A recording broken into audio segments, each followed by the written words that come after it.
Ted Bundy. On the outside, a charming, intelligent man. But looks can be deceiving. Underneath the surface was much, much more. Ted Bundy was born Theodore Robert Caldwell on November 24th, 1946, to Eleanor Louise Caldwell. His father's identity was never determined with any degree of certainty.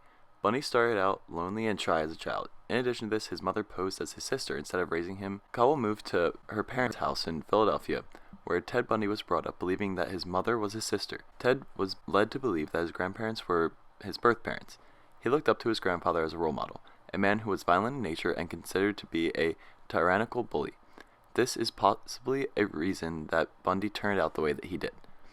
By the time he was a teenager living in Washington, Bundy had already exhibited signs. In interviews, he recalled being antisocial and wandering the streets looking for discarded pornography or open windows through which he could spy on unsuspecting women.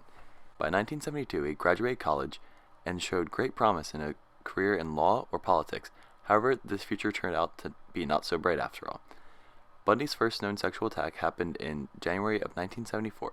He broke into the apartment of Karen Sparks, a University of Washington student, while she slept and beat her before sexually assaulting her.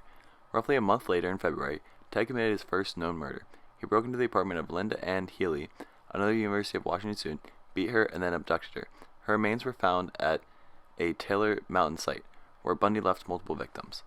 Throughout the rest of 1974, while at school, Ted would go on to commit at least 7 more murders throughout Washington and Colorado. Ted moved to Salt Lake City to enroll at the University of Utah Law School. 1 month later, young women in the area started disappearing.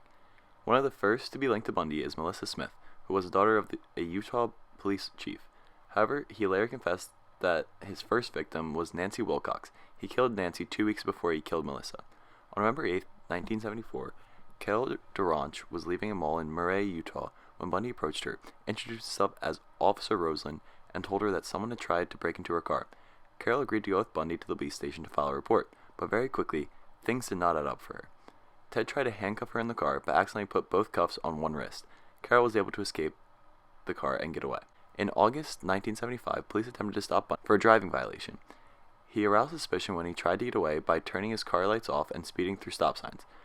When he was finally stopped, his Volkswagen was searched and police found questionable items. They also saw that the front seat of the passenger side of his car was missing. Police arrested Ted Bundy on the suspicion of burglary. Police compared the things found in Ted Bundy's car to those Duranch described seeing in her attacker's car. The handcuffs that had been placed on one of her wrists were the same make as those in Bundy's possessions. Once Duranch picked Bundy out of the lineup, police had felt that they had enough to charge him with attempted kidnapping. The authorities also felt confident that they had the person responsible for the tri-state murder spree that had gone on for more than a year. Bundy went to trial for attempted kidnapping Duranch in February 1976, and after waiving his right to a jury trial, he was found guilty and sentenced to 15 years in prison. During this time, police were investigating links to Bundy and the Colorado murders. According to his credit card statements, he was in the area where several women vanished in early 1975. In October 1976, Bundy was charged with the murder of Karen Campbell. Bundy was extradited from the Utah prison to Colorado for the trial. Serving as his own lawyer allowed him to appear in court without leg irons, plus gave him an opportunity to move freely from the courtroom to the law library inside the courthouse.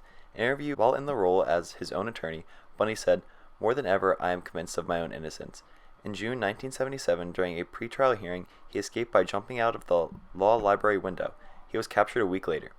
On December 30th, 1977, Bundy escaped from prison and made his way to Tallahassee, Florida. It was just a matter of time before the monster inside Bundy would resurface.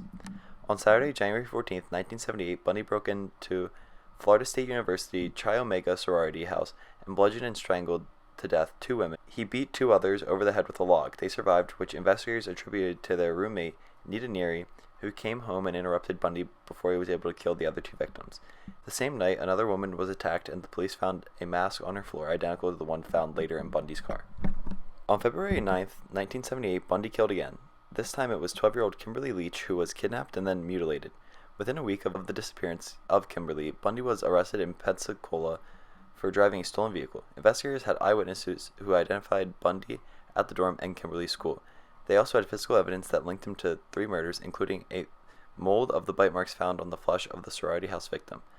Bundy, still thinking he could beat a guilty verdict, turned down a plea whereby he would plead guilty to killing the two sorority women and Kimberly in exchange for a 25-year sentence. Bundy went on to trial in Florida on June 25, 1979. For the murders of the sorority women, the trial was televised, and Bundy played up to the media when, on occasion, he acted as his attorney. Bundy met the criteria for bipolar disorder, a mental disorder formerly known as manic depressive disorder. People in the Netflix documentary, Nelson said Bundy notoriously heard voices that told him to kill women. Dr. Lewis realized that this was during the down phase of his manic depression. Now Bundy defending himself at his own murder trial, which is a common behavior for killers, as an example of his manic episodes. On January 7, 1980, Bundy went on trial for killing Kimberly Leach. This time he allowed his attorneys to represent him. They decided on an insanity plea, the only defense possible with the amount of evidence the state had against him. Bundy's behavior was much different during this trial than the previous one. He displayed fits of anger, slouched in his chair, and his collegiate look was sometimes replaced with a haunting glare. Bundy was found guilty and received a third death sentence. During the sentencing phase, Bundy surprised everyone by calling Carol Boone as a character witness and marrying her while she was on the witness stand. Boone was convinced of Bundy's innocence. She later gave birth to Bundy's child, a little girl who he adored. In time, Boone divorced Bundy after realizing he was guilty of the horrific crimes he had been charged with. Bundy's last day of execution was on January 17, 1989. Before being put to death, Bundy gave the details of more than 50 women he had murdered to Washington State Attorney General's chief, Bob Keppel. He also confessed to keeping the heads of some of his victims at his home, plus engaging in necrophilia with some of his victims. In his final interview, he blamed his exposure to pornography at an impressionable age as being the stimulant behind his murderous obsessions. On January 24, 1989, Theodore Bundy, one of the most notorious killers of all time, died at 7:16 a.m. as crowds outside cheered, "Burn, Bundy, burn."